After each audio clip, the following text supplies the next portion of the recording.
दोस्तों नमस्कार। Exam instructor Girdhar YouTube channel पर आपका स्वागत है। तो दोस्तों आज का अंक है अकबर महान के बारे में है। टीजीटी, पीजीटी और समीक्षा अधिकारी आरओ की तैयारी चल रही है। बहुत महत्वपूर्ण सीरीज है। हर टॉपिक बाई टॉपिक आपको लिखकर नोट्स बताए जा रहे हैं। तो आज का अंक है अकबर के बारे में पूरा वीडियो आप लोगों के सामने है। सब कुछ आपको बताया जाएगा। तो आप इसे शेयर करें। जो नए हैं चैनल को सब्सक्राइब कर लें। अकबर का जन्म हुआ था 15 अक्टूबर 1542 को। अमरकोट में हुआ था। अमरकोट में जन्म हुआ था अकबर का। और पिता हुमायूं तथा माता का नाम था हमीदा बानो बेगम। अमरकोट में हुआ था राजा भीरसाल के महल में। अकबर के 3 पुत्र और 3 पुत्रियां थीं। 3 पुत्र और 3 पुत्रियां थीं। सलीम जहांगीर का जन्म आमेर के राजा भारमल की पुत्री जोधाबाई से हुआ था। जो भारमल थे आमेर के राजा, उनकी पुत्री जोधाबाई से हुआ था सलीम का जन्म। सलीम ही आगे चल के राजा बना जहांगीर। अकबर का राज्याभिषेक 14 फरवरी 1556 को कलानौर में हुआ था। कलानौर कहाँ पे हुआ था? कलानौर में। ये पंजाब में है, गुरदासपुर के पास है कलानौर। यहाँ पर इनका अकबर का राज्याभिषेक हुआ था। अकबर के 2 पुत्रों में मुराद की मृत्यु, जो अकबर का पुत्र था मुराद, इसकी मृत्यु 1599 में तथा दानियाल की मृत्यु 1604 ईस्वी में ज़्यादा मदरापान से हुई। जी बहुत मदरापान पिया करते थे नवाबजादे शहजादे। तो अकबर के 2 पुत्रों में मुराद की 1599 में हो गई थी और दानियाल की मृत्यु 1604 में ज़्यादा मदिरापान से हुई थी। ये ज़्यादा शराब पिया करते थे 2 पुत्र। अकबर जब 9 साल का था तो 1551 में गजनी के राज्यपाल के रूप में दायित्व सौंपा गया था। जब ये 9 साल का था तो कहाँ का राज्यपाल बन गया था? गजनी का। 9 साल में ये शासक प्रशासक बना करते थे। आज हम लोग क्या करते हैं, हमारे बच्चे देखो क्या कर पाते हैं। उस समय ये लोग उत्तराधिकार में सीधा राज मिल जाता था, सीधा इनको सिंहासन मिल जाता था।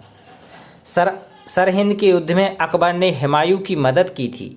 जो सरहिंद का युद्ध है बाद में जब उसका राज प्राप्ति के लिए, तो इसने हुमायूं की मदद की थी। हुमायूं ने अकबर को अपना उत्तराधिकारी बनाया तथा पंजाब की सूबेदारी दी और अपना उत्तराधिकारी भी बना दिया। और बैरम खान को संरक्षक बनाया। संरक्षण किसको दिया? बैरम खान, कि अब हमारा बैरम खान इसका संरक्षण होगा। हुमायूं की मृत्यु का समाचार सुनकर हेमू विशाल सेना लेकर दिल्ली की ओर बढ़ा। जब उसने देखा कि हुमायूं की मृत्यु हो गई है तो एक हिंदू राजा था हेमू विशाल सेना लेकर दिल्ली की ओर बढ़ा।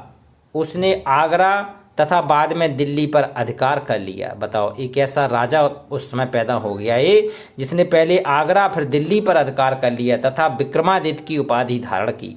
और जो हेमू था उसने विक्रमादित्य की उपाधि भी धारण कर ली।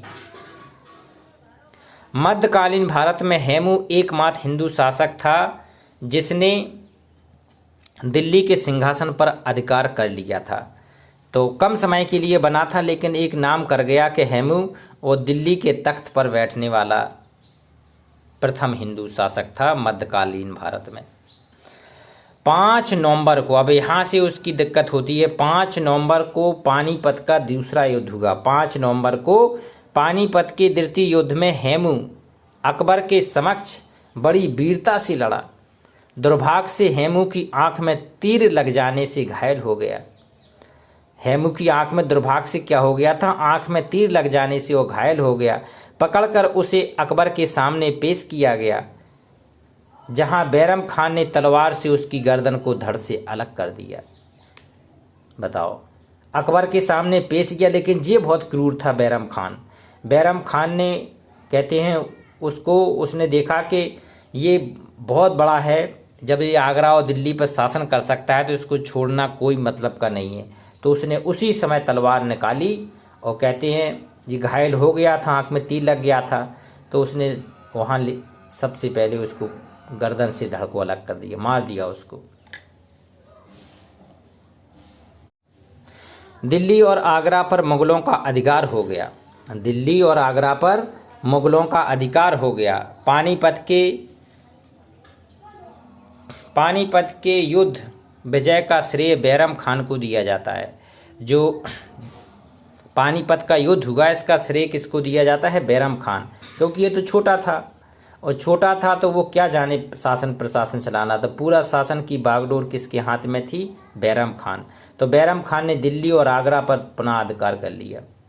1555 से लेके 60 तक जो अकबर रहा वो बैरम खान के इशारे पर चला। बैरम खान ने जैसा कहा वैसा उसको चलता रहा। बाद में अकबर ने बैरम खान को मक्का भेज दिया। अकबर ने कहा कि इस तरह तो हम शासन प्रशासन चला ही नहीं पाएंगे, इस तरह तो हमारा कोई मतलब नहीं रह जाएगा। तो उसने बैरम खान को कहाँ भेज दिया? मक्का भेज दिया कि बेटा अब तुम जाओ तीर्थ यात्रा करो, अब मैं सारा प्रशासन करना सीख गया हूँ। तो 60 से लेके बाद तक, कब तक? 1605 तक, जब तक ये जिंदा रहा तब तक इसने खुद नियम कानून बनाए, खुद उसने उसको संभाला। अकबर के शासन में आदम खान ने विद्रोह किया था। आदम खान कौन था?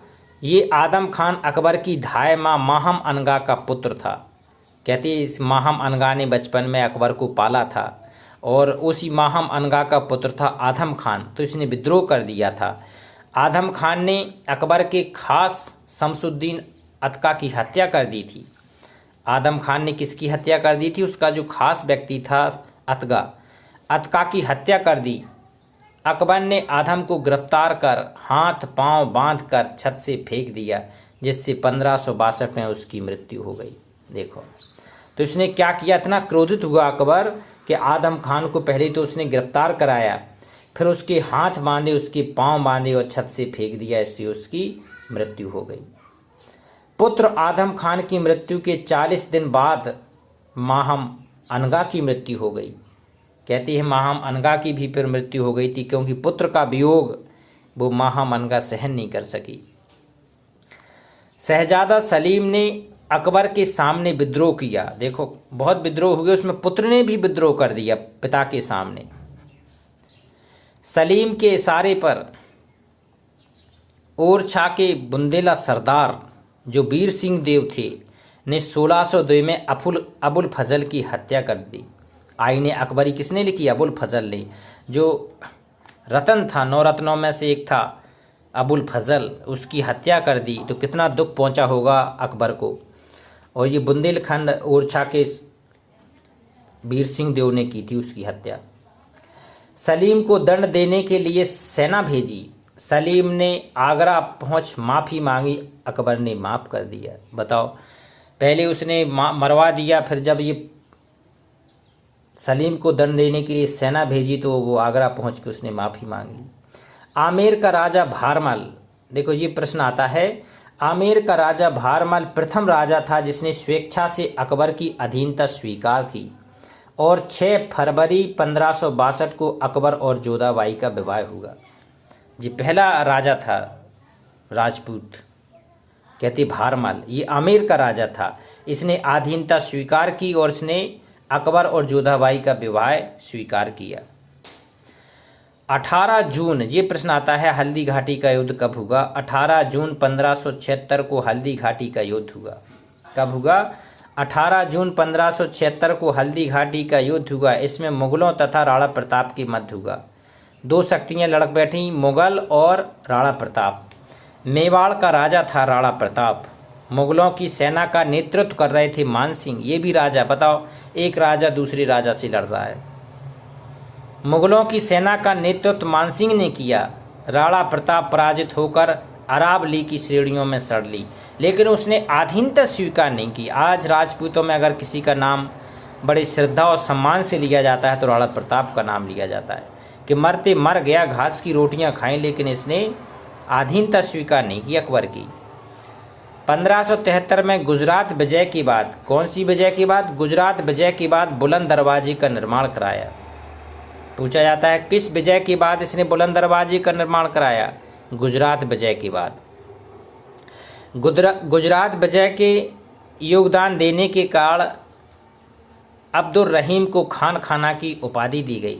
इसका एक अब्दुल रहीम खान खाना था, इसने बहुत मदद की थी अब्दुल रहीम ने, तो इसको खान खाना कहने लगा फिर खान खाना, तो खान खाना की उपाधि अकबर ने दी थी इसको।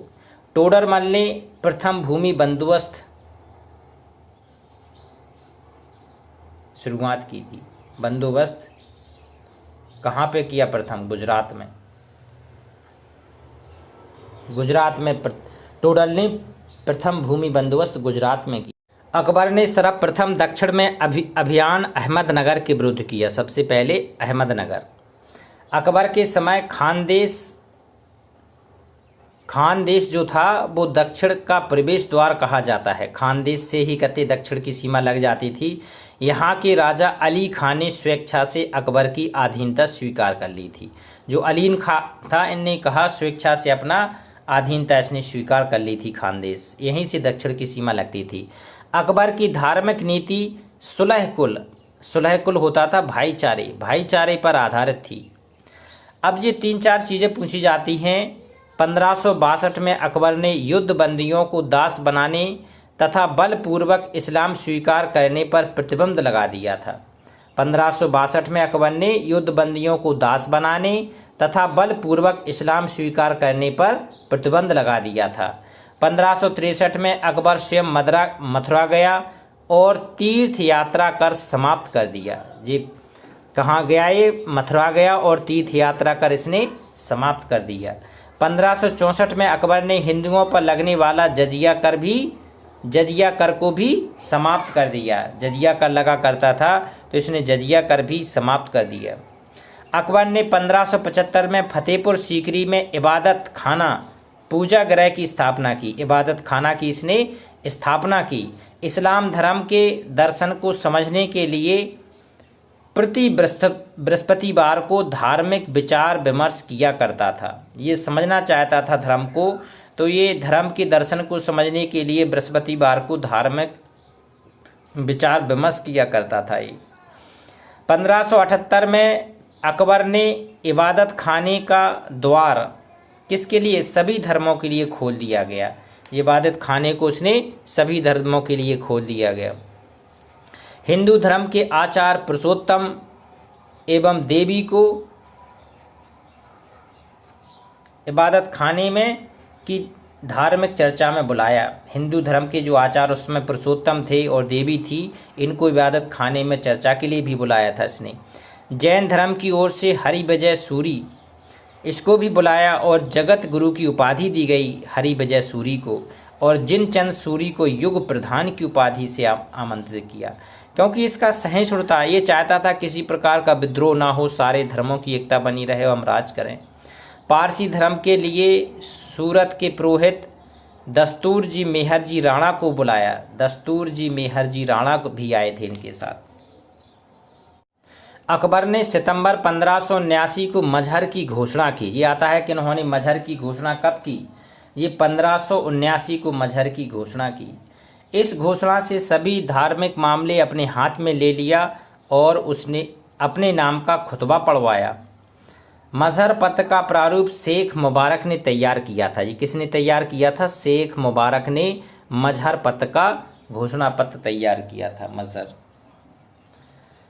इस धर्म का उद्देश्य सभी धर्मों में सामंजस्य स्थापित करना था।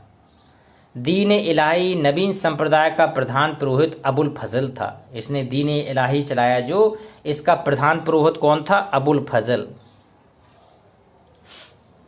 आईने अकबरी में कुल 18 लोगों का नाम मिलता है जिसने दीन इलाही को पूरी तरह ग्रहण किया था।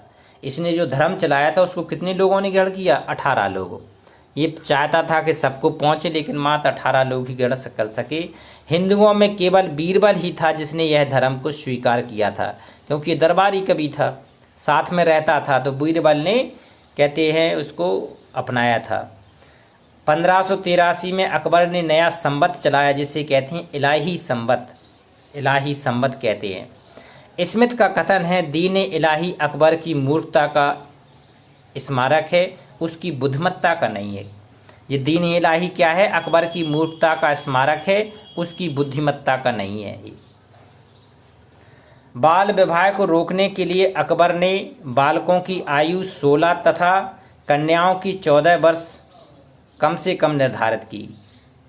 तो इसने बाल विवाह, जो पहले बच्चियों की छोटी छोटी 8-8, 10-10 साल की हो जाती थी, तो उसने निर्धारित करती कि 16 साल से कम बच्ची की लड़का और 14 साल से कम की उम्र की नहीं होना चाहिए। विधवा विवाह और अंतर जातीय विवाह को प्रोत्साहन किया। जो विधवा हो जाती थी उसने इतना सुधार किया कि विधवाओं की दोबारा विवाह करवाए। अंतर जातीय विवाह को भी उसने प्रोत्साहन दिया। बहु विवाह को अकबर ने प्रतिबंध कर दिया। बहु विवाह क्या होता था कि एक राजा के कई विवाह, एक व्यक्ति के कई विवाह, तो इसने इसको बंद कर दी। सती प्रथा को अकबर ने पूर्ण प्रतिबंध लगा दिया। सती प्रथा जो हुआ करती थी इसको भी इसने बंद कर दिया। 4 अक्टूबर 1605 को अकबर अतिसार से पीड़ित हो गया और 25 अक्टूबर 1605 को रात्रि में अकबर की मृत्यु हो गई। अकबर को आगरा के पास सिकंदरा में दफनाया गया, जहां पर इसका सिकंदरा में मकबरा है। सिकंदरा में अकबर को उसकी मृत्यु के पश्चात अर्श आसियानी, स्वर्ग में रहने वाला, कहा है। अर्श आसियानी किसकी उपाधि थी? अकबर की। ये एग्जाम में आता है। अकबर को स्वर्ग में रहने वाला राजा कहा है, अर्श आसियानी। तो ये अकबर का पूरा संपूर्ण दर्शन हो गया। सारे प्रश्न आपके कंपटीशन के आ जाएंगे। नेक्स्ट वीडियो आएगा आपका जहांगीर। जहांगीर इसका लड़का था सलीम, वो जहांगीर के नाम से दिल्ली के तख्त पर बैठा। तो अब देखते हैं नेक्स्ट वीडियो जहांगीर। जो पहली बार जुड़े हैं उसको सब्सक्राइब कर लें, शेयर करें, कमेंट्स करें। नमस्कार।